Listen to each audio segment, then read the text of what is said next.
Thank you, President Officer. From the very beginning, my party has been the sole voice of reason in this Parliament to warn of the dangers of gender self-ID. We stood up for women's rights and urged the Government to drop this toxic and divisive issue. Now, John Swinney wants to distance himself from it all, but as Nicola Sturgeon's deputy and her strongest ally, he was right behind it. He was willing to sacrifice women's rights, including the rights to single-sex spaces and services. He voted down reasonable, common-sense amendments to the Gender Recognition Reform Bill, including my own, to stop predatory men, including rapists and other sex offenders, from exploiting self-ID. So in light of the momentous Supreme Court judgment, John Swinney owes an apology to the people of Scotland, but especially to women. And this harmful ideology must now be rooted out of our entire public sector: schools, prisons, hospitals and policing. Far too much time and taxpayers' money has been wasted in this already. The country needs to move on. Politicians must focus on the concerns of people in the real world. And I have 3 questions. Will the SNP government now say sorry? Will they give a clear and categorical commitment not to resurrect the Gender Reform Bill in any way? And will they guarantee that gender self-ID will be excised from public bodies? Thank you. Cabinet Secretary. Thank you, President Officer. I think and I hope that Russell Finlay heard the part of my statement where I talked about the Gender Recognition Bill and the fact that the Government has no plans to reintroduce or bring forward that work. And very importantly, I also mentioned in my statement that the Government absolutely accepts the judgment of the Supreme Court. Now, we have acted on good faith in this question. Again, as I said in my statement, it was important that the Supreme Court recognised that the work that the Government undertook on this issue was based on EHRC guidance. But it is important that now that the Supreme Court has made its decision, that we move forward to look at the policies, practice and guidance across government and public bodies. And as I said again in my statement, that work has begun, is ongoing, and I will keep Parliament updated in due course as that work progresses. Jackie Baillie. The judgment from the Supreme Court in the case of 4 Women Scotland versus Scottish ministers was unanimous and clear. The term woman in the Equality Act relates to biological sex. The Scottish Government, though, has got itself into a position where it's encouraged practice to get ahead of the law. Guidance has been issued by the Government to a range of public bodies, including the NHS, which now needs to be revised. And this will be at considerable cost to those organisations in both time and money. It's not just a matter for the EHRC, so can the Minister set out a timetable for the Scottish Government producing revised guidance and advise when this will be implemented in the NHS and across the public sector? It's also the case that the SNP government's track record generally in relation to legal action has been poor, whether it's related to aspects of the Salmond inquiry and former First Minister Nicola Sturgeon or the Supreme Court action on an independence referendum. There have been at least 10 cases of failed action. This is another case of the taxpayer picking up the tab. So can the Minister advise the Chamber how much taxpayers' money has been spent in defending this case and all the other unsuccessful legal actions by the Government? Cabinet Secretary. Well, as I said earlier, the Government did successfully within the inner and outer courts win cases on this aspect. But, as I again said, the Supreme Court is the final arbiter of this, and it is important that now that they have made that judgment, we respect that judgment. I think it's important that the Scottish Government does undertake cases where we need to explain and defend the positions that we are in. It is important then, once the judgments have been made, that we respect that judgment and we move on that. And that is exactly the point that we are at. When it comes to the cost, we will be at the point of being able to publish the cost for that when the case is fully complete, and there still may be other costs that may come forward on this. So I'm unable to give Jackie Baillie a number at this point, but as I certainly have done in previous cases in matters like these, those matters are then made public. So I will keep the member updated on this. She mentions the guidance, whether it's in the NHS or elsewhere. I think it's very important that we take account of what happens on Thursday when both myself and the Cabinet Secretary for Health and Social Care meet the EHRC. I've listened very carefully to press reports that the EHRC intend to have guidance by the summer, but I look forward hopefully to being able to get a bit more detail of that in person. So let me see if Jackie Baillie will forgive me how much more information the EHRC are able to provide at that meeting, and that of course will be up to them. It is their guidance and their timetable. Because I am still waiting for that meeting in person, or the meeting with EHRC on the timetable, I'm not in a position to be able to say when guidance will be updated across government, because I think it's very important I hear from the EHRC directly first, rather than just listening to what I've read in the press. So I need to be able to take that meeting with my colleague on Thursday. But I can assure Jackie Baillie that across the public sector, we are, across the Scottish Government, and indeed I'm sure across the public sector, we are looking very carefully, not just at guidance, but policy and practice as well. Those matters, if the members in the Conservative benches will forgive me, I'm sure I'll be happy to take their questions in due course once I respond to Jackie Baillie. But once we have the timetable from the EHRC, I'll be able to move forward, as the Scottish Government will, across government guidance as we know more about what the EHRC will say. Thank you, Presiding Officer. Scotland's public bodies, by definition, are an extension of the Scottish Government. Last week, the Supreme Court exposed the Scottish Government's fallacy, but the SNP's reckless ideology has become embedded, like Japanese knotweed, in our public institutions.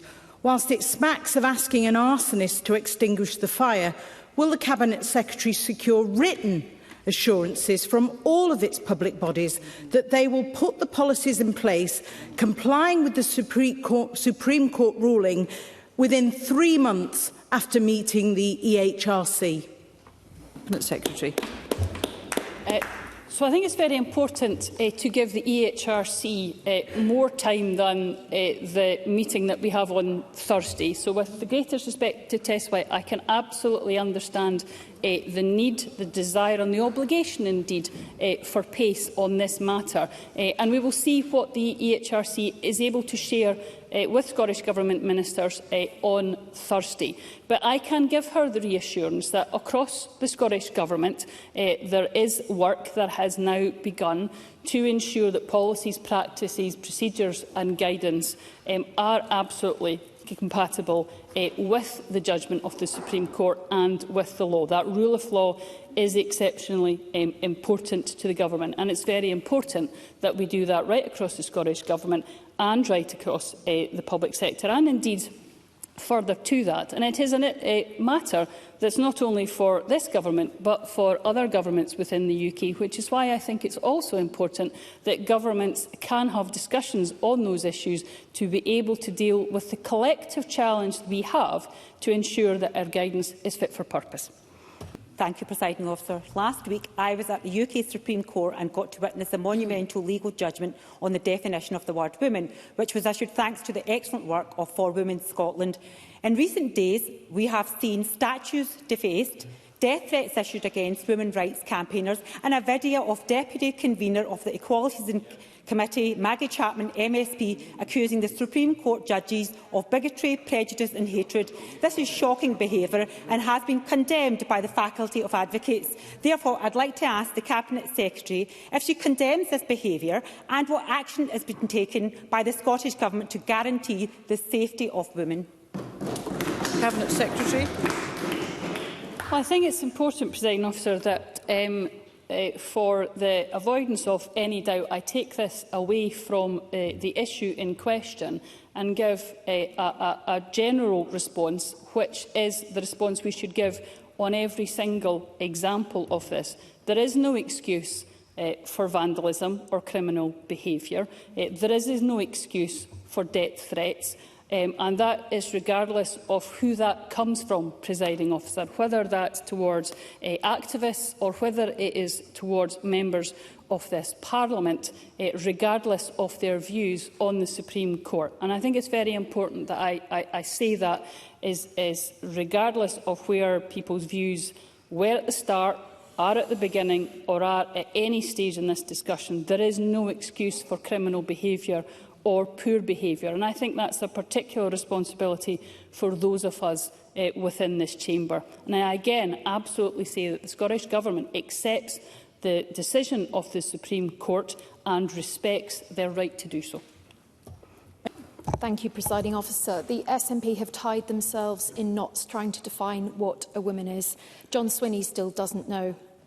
Discussing women's rights has been met in and out of this chamber with accusations of transphobia. Stating the obvious has led to women being called bigots. But thanks to the Supreme Court, we all know where we now stand. So will the Cabinet Secretary now apologise to all women who have been vilified, lost their jobs, experienced sexual harassment, voyeurism, serious assault and intimidation, all because of her government's self-ID policy? And will the Scottish Government instruct all public sector authorities to settle any ongoing legal cases or employment tribunals relating to the provision of single-sex spaces? Cabinet Secretary. Presiding Officer, it would not be appropriate for me to comment on ongoing legal cases, and that is an important obligation on Scottish ministers. What I would also say is that, and I've said this before, Presiding Officer, the Scottish Government carried forward its work on the guidance on gender representation on public boards in good faith, using, as the Supreme Court judgment said within its own judgment, using the EHRC guidance. That was what was followed as we developed our guidance. In saying that, we of course recognise and accept the judgment of the Supreme Court, and that's exactly why we are now moving forward to the implementation, and the rule of law must be followed within not just, of course, the Scottish Government, but everyone that is impacted by the Supreme Court judgment. Karen Adams. Thank you, Presiding Officer. There is not a single mention in the Cabinet Secretary's statement about the huge amount of taxpayers' money that has been wasted by the Scottish Government arguing about the definition of a woman. Taxpayers expect their money to be spent on helping our NHS, improving our roads, keeping our streets safe, not court cases that aim to defend the indefensible. So will the Cabinet Secretary come clean with the public and confirm how much money was spent by the SNP government to argue against biological sex in court? Cabinet Secretary. As I said, Presiding Officer, the Scottish Government had already taken this both to the inner and outer house, and the reason it's got to the Supreme Court is the fact that that is the due process that has been followed. And now that we've got to the final decision point, we respect the judgment on that. I hope Megan Gallagher will genuinely understand that the final costs are still being calculated on this. The judgment was only in the middle of last week, and there are some final aspects of that case that will still need to be finalised. But once those final costs are calculated, they will be published in due course.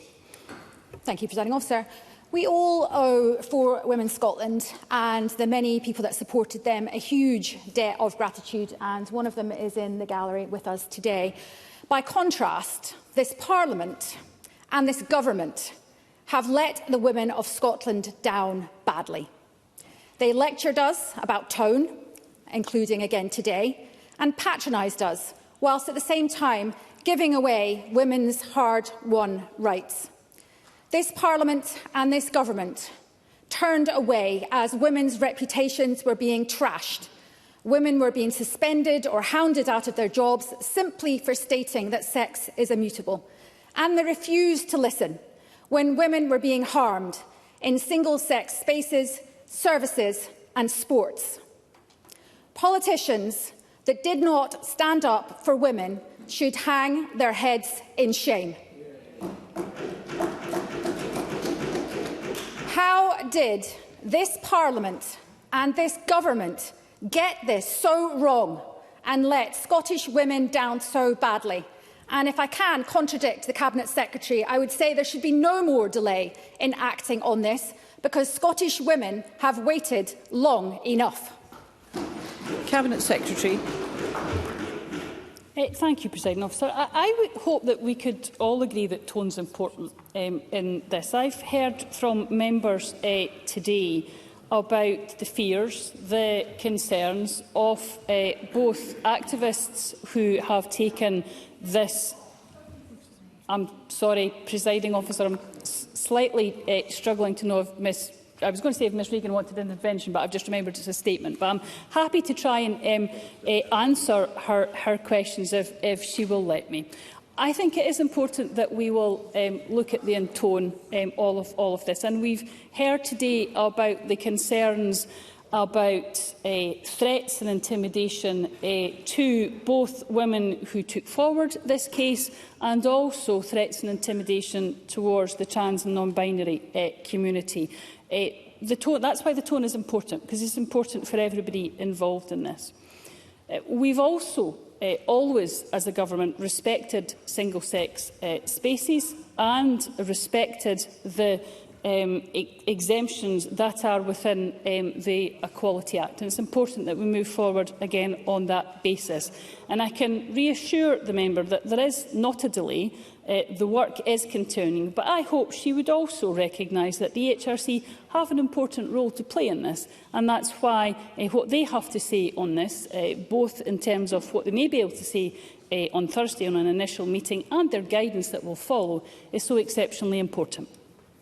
Thank you, Presiding Officer. The position of NHS Fife in relation to the Sandy Peggy Employment Tribunal must now be entirely unsustainable in light of the Supreme Court judgment. Like me, the Cabinet Secretary will have constituents in Fife, thousands of individuals waiting too long for vital treatments because NHS Fife is starved of resources, and yet they are spending what must now be hundreds of thousands of pounds in legal costs defending the indefensible. Isn't it time the Scottish Government instructed them to throw in the towel and stop wasting our money? Cabinet Secretary. As Murdo Fraser well knows, that this is a matter between the employer NHS Fife and the employees. It is subject to ongoing judicial proceedings in the Employment Tribunal, and it would not be appropriate for me to comment on such a live case. And Sue Webber. The Cabinet Secretary has stated many times that the rule of law is important and must be followed right across the public sector. Cabinet Secretary, I trust this extends to organisations that receive grant funding from the Scottish Government. And can I ask that the Scottish Government will now only support organisations financially that respect and abide with the rule of law? Cabinet Secretary.